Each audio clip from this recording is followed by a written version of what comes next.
Assalamualaikum, halo semuanya. Terima kasih untuk teman-teman yang masih mendengarkan cerita Wahyu Subuh sampai saat ini. Sebagai dukungan dari teman-teman, silahkan klik subscribe dan ramaikan kolom komentar. Malam ini, mari kita merinding bareng. Kali ini saya akan membacakan sebuah kisah dari Elsa Damayanti yang berjudul Hadiah Kain Kafan. Seperti apa kisahnya? Mari kita simak bersama-sama. Minggu ini kami berencana berkemah di tengah hutan rimbun yang tak jauh dari rumah. Aku sengaja mengajak keluargaku untuk berlibur. Maklumlah, sudah jarang sekali kami tidak pernah liburan karena wabah pandemi ini. Istri dan kedua anakku sangat antusias sekali untuk liburan kali ini, terutama anak lelakiku yang sekarang berusia 10 tahun. Kami pun sampai di hutan yang kami tuju. Hanya 1 jam perjalanan. Karena sangat bersemangatnya untuk berlibur, jadi tak terasa sangat cepat sekali sampai ke tujuan. Kami pun memasang tikar panjang dan mengeluarkan semua barang yang dibawa di dalam mobil. "Pak, Andra jalan ke situ bentar ya, izinnya. Jangan jauh-jauh ya, nanti kamu tersesat," kataku. "Oke, Pak," katanya, dan dia pun pergi menjauh dari tempat kami beristirahat, tapi masih bisa kupandangi dia dari jauh. "Ma, tolong ambilkan air minum buat Papa," kataku. "Ini, Pak, minumnya."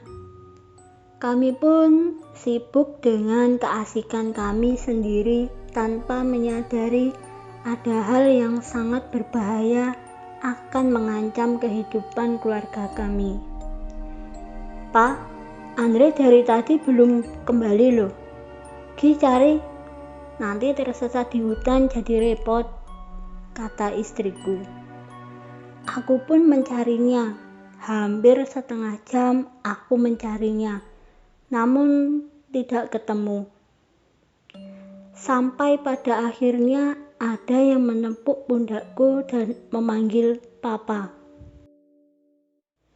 "Kamu dari mana aja, Andra?" tanyaku. "Dari situ kok, Pak. Main sama teman," kata Andra sambil menunjuk di bawah pohon randu yang sangat tinggi. "Mana temennya, kok nggak ada?" tanyaku penasaran.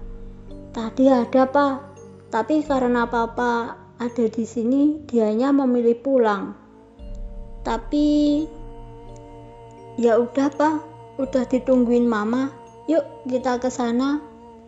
Belum sempat aku berbicara, Andra sudah mengajakku kembali ke tempat kami. Sudah sore, akhirnya kami pulang ke rumah, takut kemalaman. Di tengah perjalanan, mobil kami mogok dan masih di tengah-tengah hutan. Saat aku dan Andra mengecek keadaan depan mobil, ada suara aneh mendekat. Suara seperti orang tertawa. Tak kuhiraukan, mungkin hanya pendengaranku saja yang bermasalah. Tapi tidak dengan bulu kuduku yang merinding. Itu bukan suara hewan, melainkan suara yang empunya hutan ini. Cepat-cepat aku membetulkan mobil yang rusak ini. Dengan sekuat tenaga aku coba memperbaiki, namun tidak bisa. Perlahan suara itu semakin lama semakin mendekat. Suara rintihan perlahan sekali, tapi semakin lama suara itu malah menunjukkan dia tertawa. Mungkin karena dia melihat mobilku yang tak kunjung selesai juga. Akhirnya mobil itu pun bisa dihidupkan dan kami segera berjalan dengan kekuatan penuh. Dan tak lama kemudian kami pun tiba dengan selamat di rumah.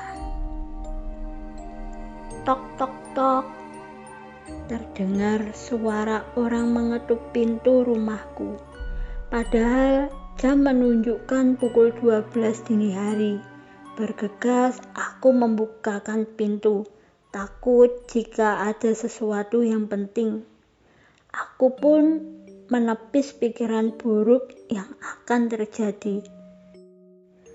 Sesaat aku membuka pintu, namun tak ada siapa-siapa, hanya hembusan angin yang menerpa wajahku. Tiba-tiba Andra menjerit dengan sangat kuatnya. Bergegas aku menghampiri kamarnya untuk memeriksa. "Kamu kenapa, Andra?" Tanyaku penasaran. "Itu, Pak, tadi ada yang menarik kakiku," katanya dengan terbata-bata. "Kamu melihatnya?" Tanyaku lagi. Sepertinya teman Andra yang tadi di hutan," katanya polos. "Tapi Papa tadi nggak melihat seperti apa wajah temanmu. Dan nggak mungkin di hutan itu ada keluarga selain kita, Andra," kataku meluruskan. "Seperti kita ke sana, mereka pun bisa ke sana, Pak. Jadi mungkin aja," jawabnya. Benar juga, pikirku. "Ya udah, kamu istirahat aja. Besok bangun pagi buat sekolah." "Baik, Pak." Dia pun segera tidur. Hawa dingin ikut menerpa wajahku sekali lagi. Hingga jam 4 dini hari pun mata ini tak bisa dipejamkan. Suara-suara aneh yang ada di hutan terus menari-nari di telinga seperti alunan lagu yang indah. Namun hal itulah yang justru membuat bulu kuduku ini berdiri lagi. "Kembalikan punyaku! Kembalikan punyaku!" Aku pun terbangun dari mimpi yang sangat menyeramkan itu. Aku mengusap mukaku kasar. Aku pun mencoba tidur kembali. "Andra, kemarin kamu dapat mainan gak dari teman kamu?" tanyaku selidik. "Ada, Pak." "Apa itu?" tanyaku penasaran. "Gelang emas." Dia pun menunjukkan gelang itu yang sudah ada di tangannya. "Cepat lepaskan sekarang juga," teriakku. Andra yang kaget dengan teriakanku pun akhirnya mencoba membuka gelang itu. Namun naas, gelang itu tidak bisa terbuka. "Aduh, Pak, sakit. Sakit tangan Andra, Pak. Gelangnya panas, Pak." Andra pun mengaduh kesakitan. Aku pun mencoba membuka gelang itu. Dan benar kata Andra, gelang itu sangatlah panas. Ku coba membantunya untuk membuka gelang itu. Istriku pun membantu mengambil es batu untuk meringankan rasa panas yang menjalar di gelang ini. "Ya Allah, Nak, kamu ini loh, kok pakai yang kayak gini sih?" tanya istriku sambil menangis meratapi tangis anaknya yang semakin menjadi-jadi. "Cepat panggil Romo." Romo adalah orang tua dari istriku yang bisa melihat hal-hal mistis. Dia pun segera mengambil gawainya dan menghubungi Romonya, dan tak beberapa lama pun dia datang ke sini. Karena rumahnya hanya berjarak 10 meter dari rumah ini. Romo tolong Andra, katanya sambil menangis. Kenapa kamu pakai kain kafan ini, Andra? Tanya Romo. Kami pun terkejut mendengar penuturan Romo. Kain kafan? Bukankah yang dipakai Andra adalah gelang emas? Kalau kalian lihat itu gelang emas, kalian salah. Itu adalah kain kafan anak 10 tahun yang ditinggal di dalam hutan sendirian. Mayat itu dibuang oleh orang tuanya karena dia cacat. Dia dibunuh di semak-semak dan kain kafannya hanya menutupi wajahnya saja. Ya Allah, Romo, jadi apa yang harus kami lakukan? Tanyaku penasaran. Kita kuburkan dengan layak dan melaporkan kasus ini ke polisi agar semua dalang dalam masalah ini ditemukan. Baik Romo, kami pun akhirnya melaporkan perkara ini ke pihak yang berwajib agar tidak ada teror-teror di kemudian hari. Pak polisi pun dengan cepat menangkap pelakunya. Hanya butuh waktu seminggu, akhirnya pembunuh teman Andra ditemukan. Itu tidak sulit karena teman Andra selalu memberi informasi kepada Andra untuk setiap detailnya.